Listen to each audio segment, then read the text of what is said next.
Imagine a country standing in one of the most dangerous places on the planet. A country where the ground beneath your feet can start moving at any moment. Where houses sway not because they are badly built, but because that is how they save lives. Where skyscrapers are deliberately made flexible, trains stop seconds before the shaking arrives. And every school child grows up with one simple algorithm in their head: what to do if the world suddenly begins to collapse. This is Japan.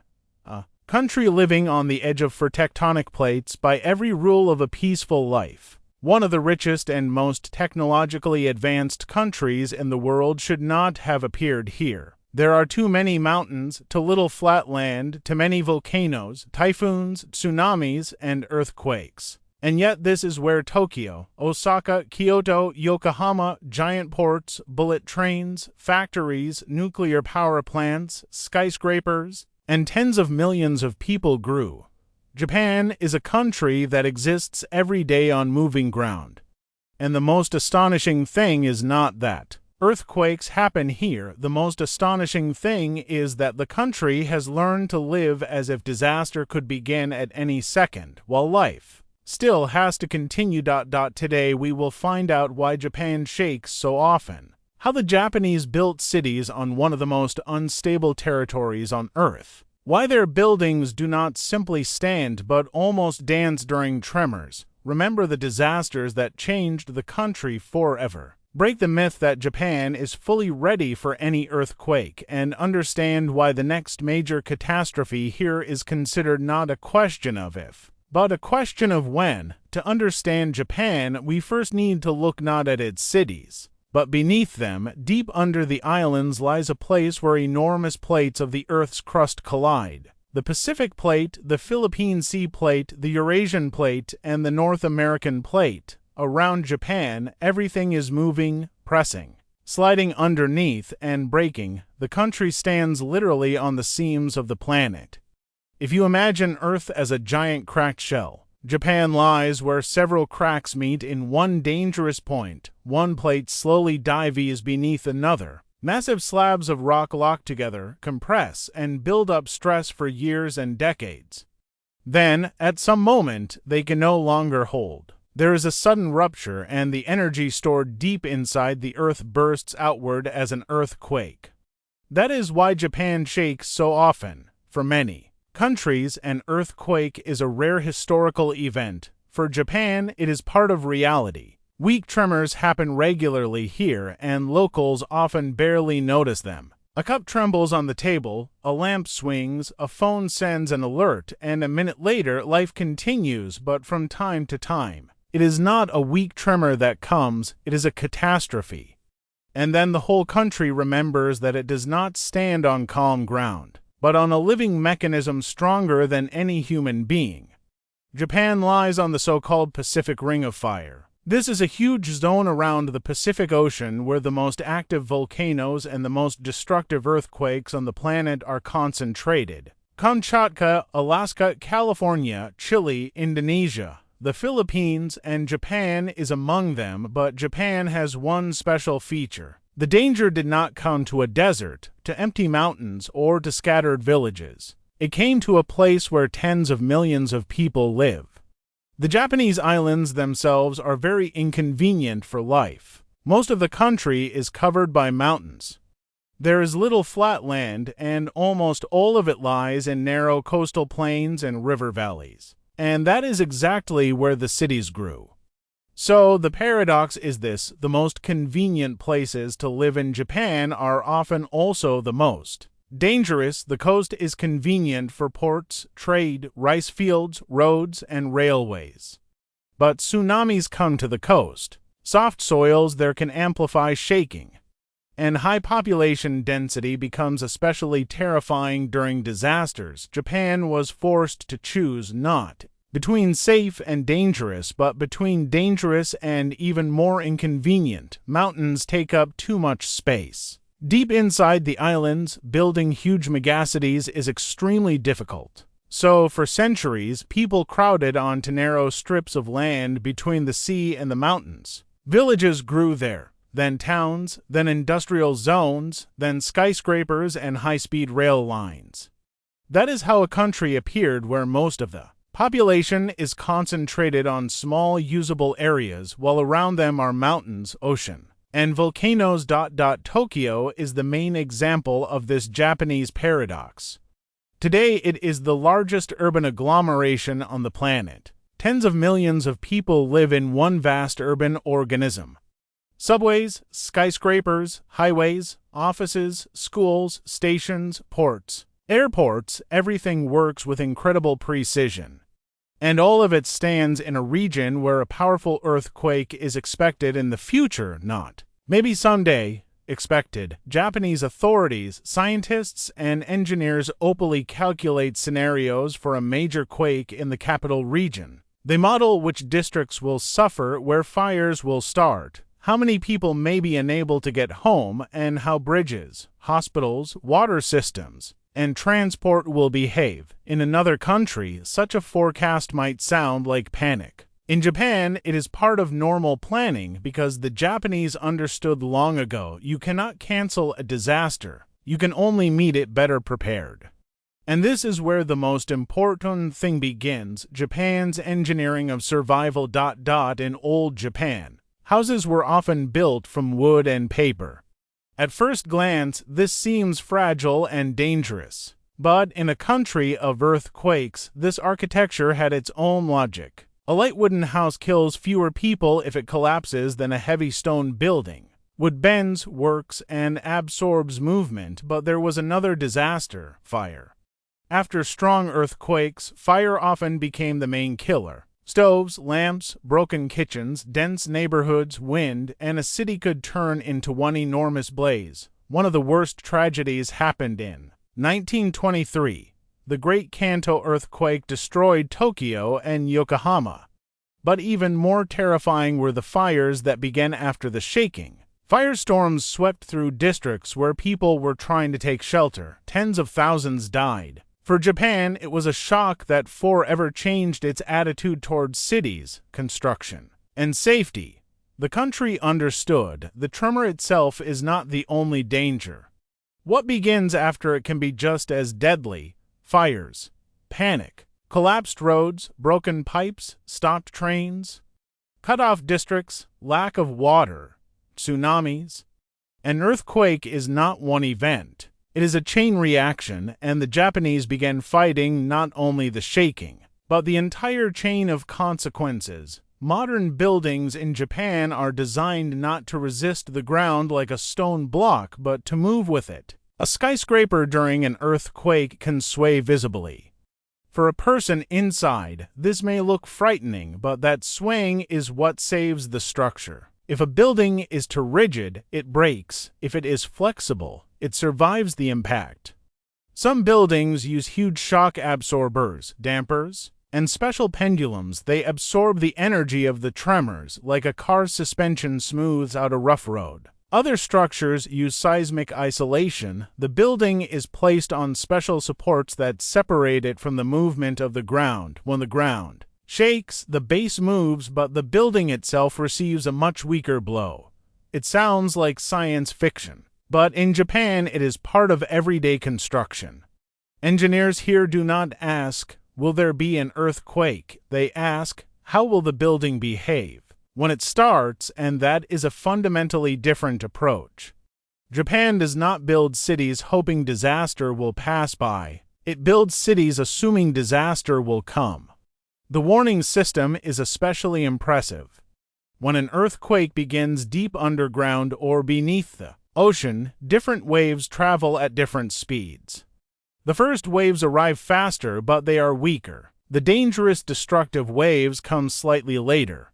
Japan's network of seismic sensors catches the first signals and warns people seconds in advance. Sometimes it is only 5 seconds. Sometimes 10, sometimes 30. That seems like very little. But in Japan, a few seconds are incredibly valuable. In those seconds, a bullet train can stop. Elevator doors can open. Gas can be shut off. Factory equipment can stop. Operating rooms in hospitals can be alerted. A person can get under a table, step away from a window, grab a child, or turn off a stove. When it comes to earthquakes, Seconds are not a small thing, they are the line between life and death. Japan's Shinkansen bullet trains are a separate symbol of this system. They race at hundreds of kilometers per hour, but when strong shaking is detected, the system automatically stops the trains. Sensors react before the destructive wave reaches the line. This is one of the clearest examples of Japanese logic. Technology must not only work fast, it must also be able to stop instantly when the ground starts breaking.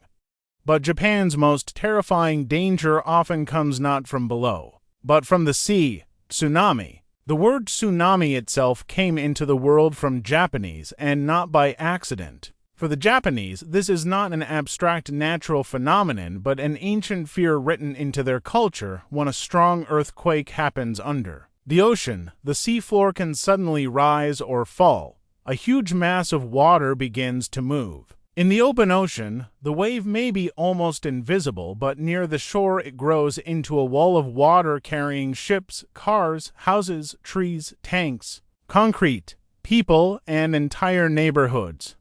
A tsunami is not like an ordinary wave. It is not a crest that hits and disappears. It is the sea suddenly deciding to walk across the land. The most famous modern tragedy happened on March 11th. 2011, off the northeastern coast of Japan, one of the strongest earthquakes ever recorded struck. The shaking was so powerful that it shifted the Earth's axis and changed the coastline. But the main disaster came through the water. A tsunami crashed into the Tohoku region. In the footage from that day, the sea looks almost unreal. Black water moves across fields, roads, and towns, lifting houses like toys, carrying cars, boats, and building debris. People watched from rooftops and hills as entire districts disappeared within minutes. Thousands of people died. Towns were destroyed. Huge areas were flooded, but the tragedy did not end there.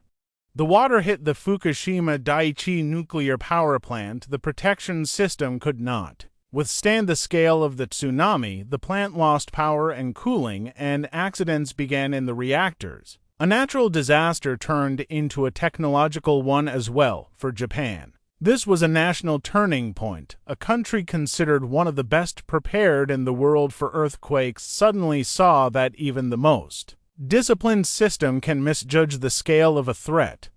You can build walls, you can install sensors, you can create plans. But nature can still arrive stronger than expected. And this is one of Japan's most important lessons. Preparation does not mean invulnerability. After 2011, the country began rebuilding and rethinking.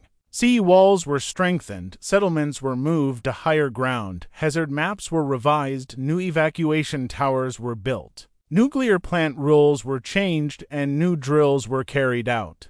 Along the coast, huge concrete walls appeared. In some places, they became so high that residents began to argue. Yes, they protect people, but they also cut them off from the sea, which had been part of their life for centuries. And once again, Japan faced the same choice as the Netherlands. How do you defend yourself from nature without turning your land into a concrete fortress? Because, for the Japanese, the sea is not only danger. It is fish, trade, ports, culture, scenery, memory, work, and life. You cannot simply turn away from the ocean and pretend it does not exist.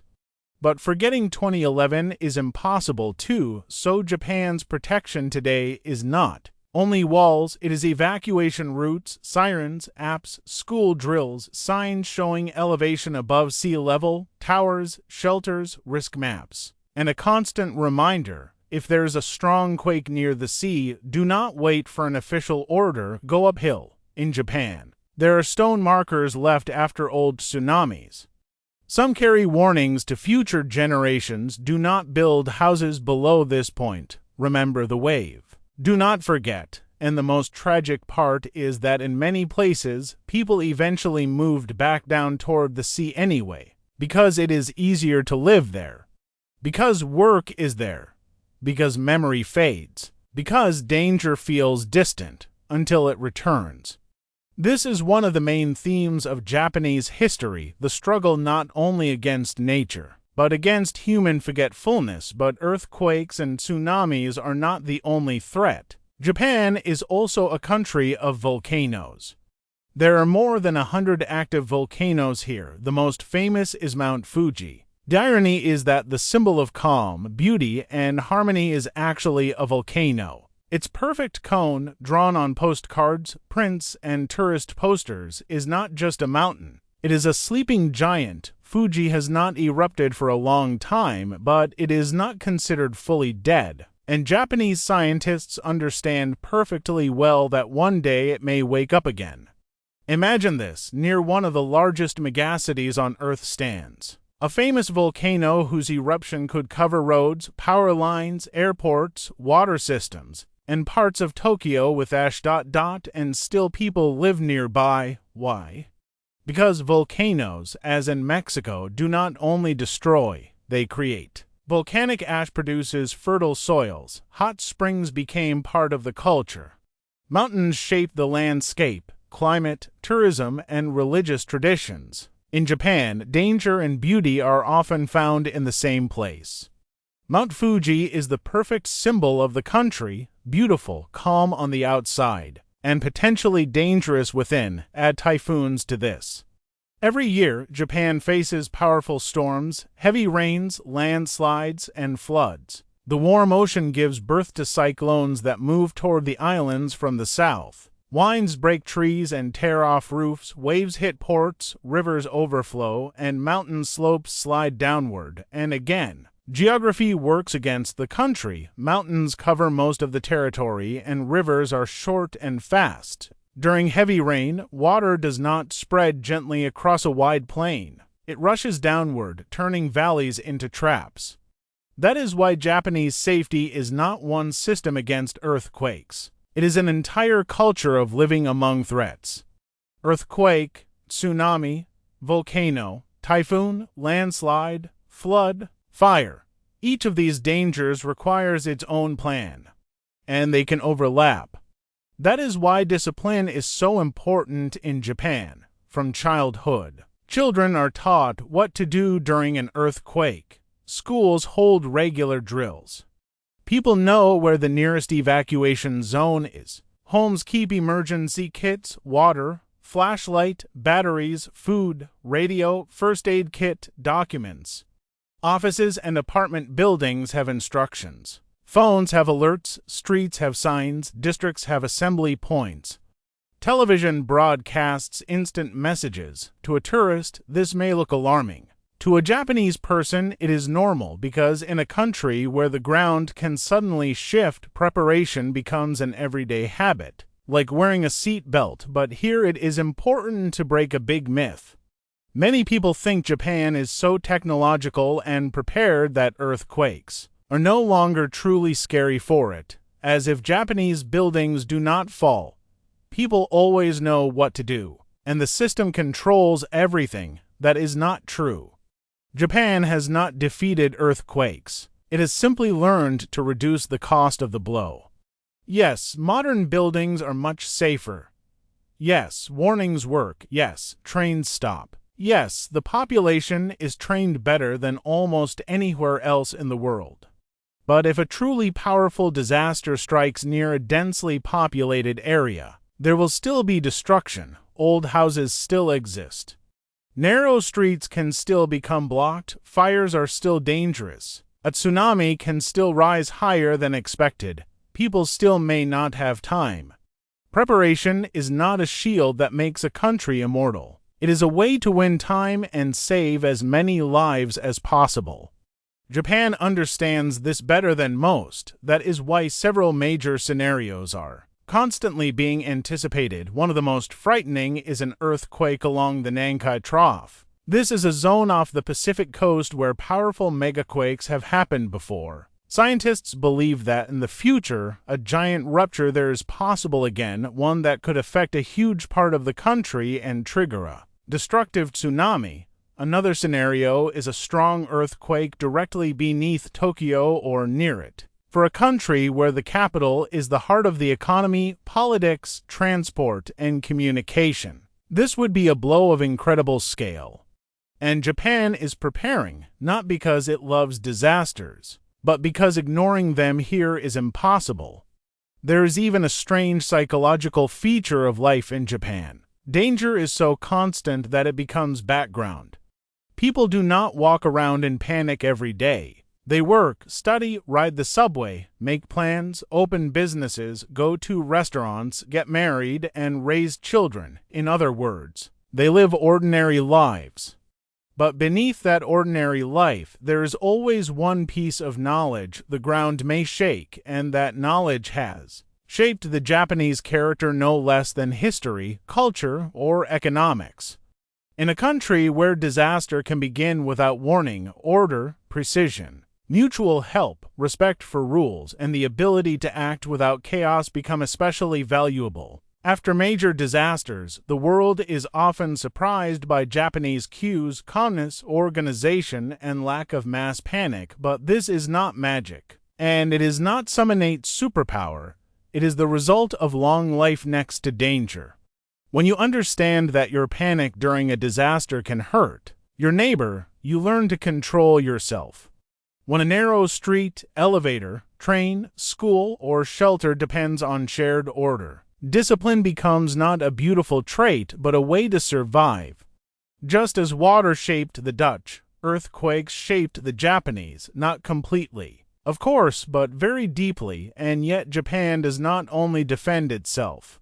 It also turns danger into a technological advantage. Japanese engineers became some of the world leaders in earthquake-resistant construction. Their experience is studied by countries that also face earthquakes: Chile, Turkey, the United States, New Zealand, Taiwan. Japanese sensors, building codes, materials, calculation methods, warning systems, and urban plans became part of the world's knowledge of how to live on unstable ground. Every disaster here turned into a lesson. After 1923, the approach to urban fires and construction changed. After the 1995 Kobe earthquake, it became clear that even a developed modern country could suffer enormous damage from a strong quake beneath a city. Roads, elevated highways, old houses, and infrastructure collapsed. After that, standards were strengthened even further. After 2011, the country reconsidered tsunamis, nuclear energy, evacuation, and the calculation of maximum risk. Japan develops through the memory of disasters. It is a heavy price, but it is exactly what makes the country so resilient. There is one more astonishing thing. Despite all the dangers, the Japanese did not leave the islands, did not abandon the coasts, did not stop building high-rises, and did not freeze development. On the contrary, they built one of the most complex and efficient infrastructures on Earth. Bullet trains pass through mountains and seismic zones, skyscrapers stand in Tokyo and Osaka, ports operate by the ocean. Factories produce cars, electronics, machine tools, and ships. Millions of people live in regions where nature constantly reminds them, "You're guests here." And this is the main Japanese logic: do not wait for a safe place, because there is none. Make a dangerous place as livable as possible.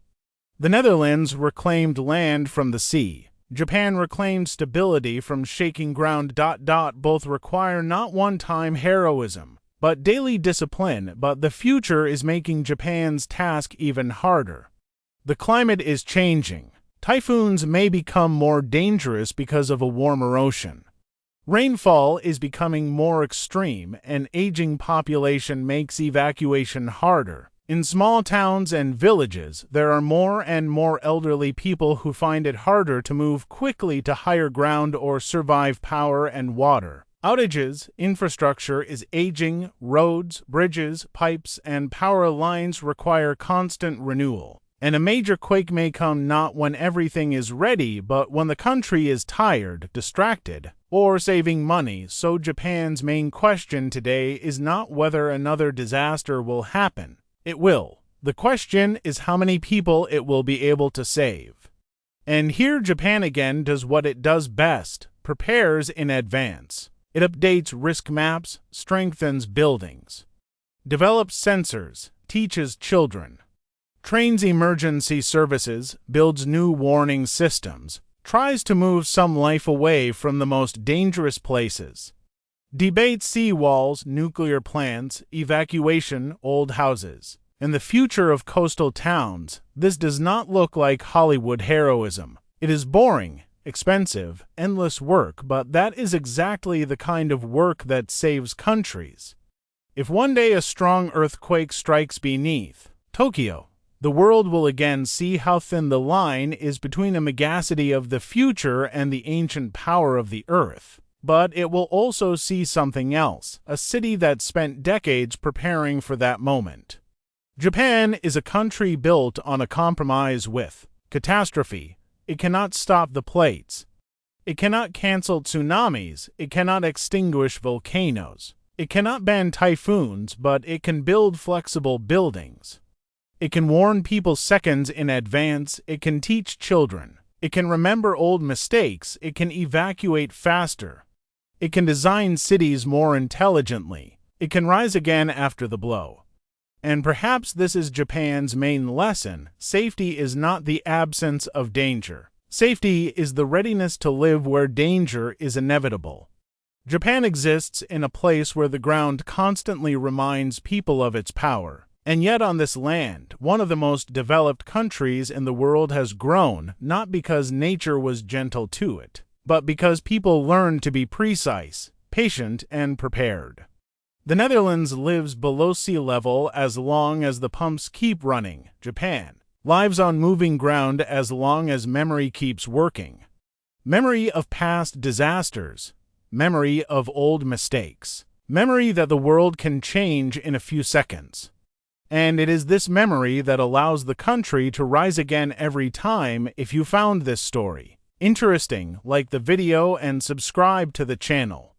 There are many more stories ahead about how people learn to live where nature seems stronger than they are. See you next time.